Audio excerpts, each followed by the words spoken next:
नमस्कार मित्रांनो, स्वागत आहे तुमचं आपलं यूट्यूब चॅनल व्हीजी क्लासेसवरती। तर पहा मित्रांनो, या व्हिडिओमध्ये आपण जिल्हा परिषद भरती 2023 मध्ये बघा काल आणि आज लागलेल्या महत्त्वाच्या पदांच्या निकालासंदर्भात महत्त्वाची अपडेट घेणार आहोत। तसेच बघा मित्रांनो, तलाठी भरती 2023 मधील बघा ज्या पेसा अंतर्गत येणाऱ्या 13 जिल्ह्यांचा बघा निकाल बाकी होता, त्या निकालासंदर्भात सुद्धा इथे महत्त्वाची अपडेट येथे घेणार आहोत।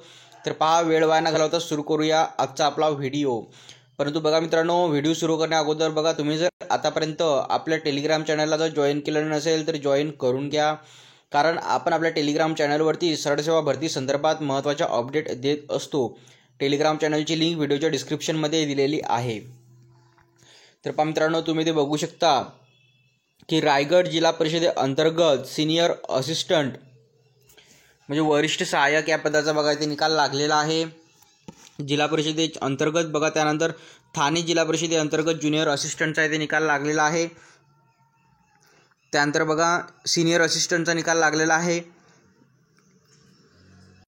परभणी जिल्हा परिषदे अंतर्गत ज्युनियर असिस्टंटचा बघा इथे निकाल लागलेला आहे आणि वर्धा जिल्हा परिषदे अंतर्गत सिनियर असिस्टंटचा सोबतच बघा मित्रांनो हा जो निकाल आहे तुम्ही जिल्हा परिषदेच्या अधिकृत वेबसाईटवरती जाऊन बघा इथे बघू शकता। आणि त्यासोबतच बघा मित्रांनो, आतापर्यंत ज्या पदांचा येथे निकाल लागलेला आहे तर त्या उमेदवारांना जे आहे कंबाईंड लिस्टमधील त्यांना तेथे डॉक्युमेंट व्हेरिफिकेशनसाठी बघा जे आहे मेल येत आहेत मित्रांनो।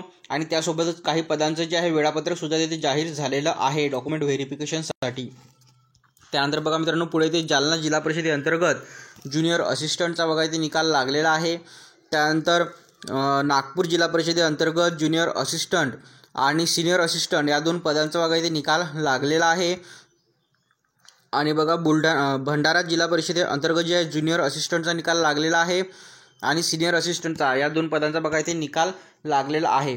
आणि सोबतच मित्रांनो, तलाठी भरती संदर्भात बघा जो पेशा अंतर्गत येणारे उर्वरित 13 जिल्ह्यांचा बघा इथे निकाल बाकी होता, त्या संदर्भात बघा अपडेट अशी आहे की येणाऱ्या 2 दिवसामध्ये आपल्याला त्याचा निकाल जो आहे तिथे बघायला मिळू शकतो पेशा अंतर्गत येणाऱ्या जिल्ह्यांचा।